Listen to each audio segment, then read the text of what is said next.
Hey guys, it's Daniel from ValveTech, and I want you to tell me what comes to mind when I say Half-Life 3. If you're thinking what I'm thinking, which is a picture of K Mule with impact text saying swag on the bottom, then oh boy do I have a project for you to check out.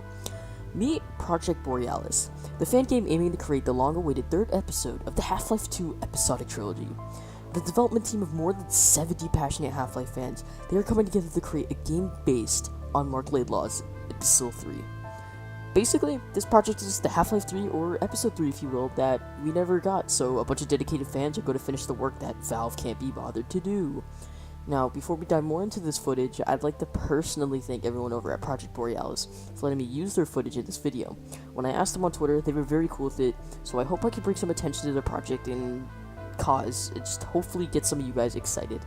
I would also like to mention that they are currently running a hardware test that you can check out to help them better optimize their game. Links to their website will be in the description.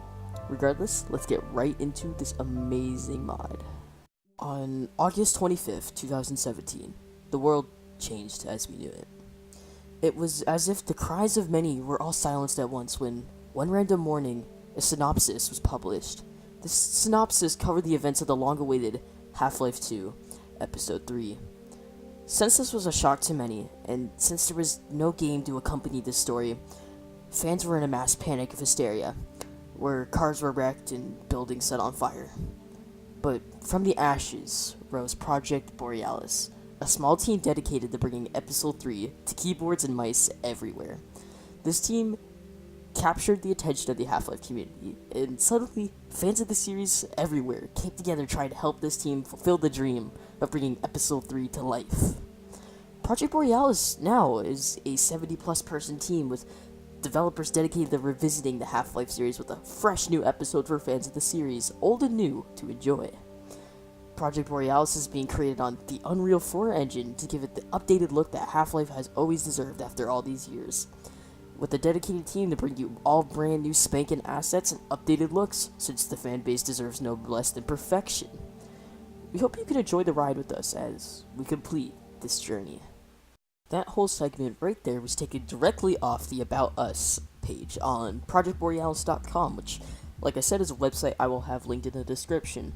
But now I want to transition to what I think about this game and how I think it's probably going to be the Half-Life 3 we're going to get, and it's going to be pretty good, I think.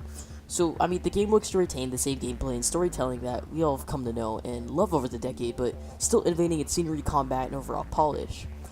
One very awesome thing about this project that just makes me so happy to hear is that the game's being built in the Unreal 4 engine, and it really gives Half-Life an amazing makeover. I like the Unreal 4 engine, and while it won't be as nostalgia-packed as putting in the Source engine, I still believe it was the optimal play to make. Or you know, if we had Source 2, they could put it on there. Valve, please fix. Over the past year, many gameplay updates have been shown off in the tech demo. Everything from the guns to the physics, and wow, there's even backhopping. This game really is appealing to the true Half-Life fan. The fidelity and smoothness is amazing, from the metal sound of you changing weapons to the crisp sound of bullets in the wood. The game isn't just going for looks, but also pleasing audio. The gravity gun seems to be making a return, and has never looked better with its high-res makeover. The gun is as satisfying as usual with its futuristic sci-fi sounds, and loud thud as it sends whatever it's holding into the air.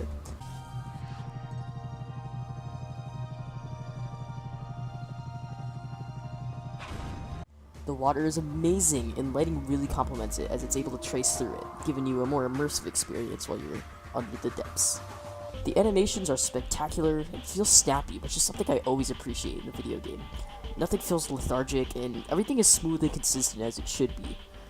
The textures are in beautiful HD, and some models even look like they were in 4K. Movement is just as you would expect with Half-Life, like sprinting, crouching, crouch jumping, b-hopping, grenade bouncing, all the same Half-Life movement we've all come to know and love. So overall, this game is looking to live up to what we've been waiting for all these years, and I'm excited to see where it's heading in the future, and hopefully to keep up the good work on the development of this game. The concept art is also very beautiful, from old enemies that have evolved for the colder environments that we're going to enter to the new looks as Alex gets ready for the wintry hell they're about to encumber. You can see the passion and inspiration these lads have. Ice caves were shown off, and old shacks were just covered in ice, and it looks so good. I'm so proud of all the work they put into this. overall, the art development team did an amazing job, and I think they will use this concept art and really pop it out and bring it to life. So I'm so excited. Now, as I said, there is a performance test, so please get yourself involved with this. Like, just get in there. Go to the page like right now. Like, don't even finish this video. Honestly, like, thank you for watching. Leave a like, subscribe. Just go right now. Go download it. Just go download it. All right. I don't care if your PC's a potato. Just download it. Get it downloaded. Go download the stress test. Test it out. Get that feedback sent to them so they know how to optimize this game, because that's the most important thing. Most mods most just fan-made games, their problem is always optimization. So if you can get this game running on every system possible, it would be perfect. So there will also be a tech demo soon. Tech demo that's set in Ravenholm during the ice winter months, so keep an eye out for that. That's not here yet, but it'll be here soon. So, anyways, I'd like to once again ask you to check out their website. You can find lots of beautiful concept art. You can find their soundtrack. Stay up to date with their progress. They're also in need of certain game designer positions, so if you're proficient at something like AI or programming, there may be an open seat for you. I'm also going to link their subreddit in the description below. So if you'd like to check out more content and updates, please go look at that. What they're doing here is great, and I'd like to personally thank all the people working behind this project again for all their hard work for making our dreams a reality.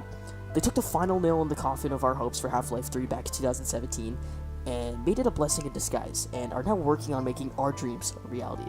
The work they are doing is amazing, so I'll be sure to link all their social media in the description so you can support them in any way you possibly can. And, well, that's all I have to say about Project Borealis for now. Keep them updated, I'll keep you updated, and thank you for watching. Have a good day.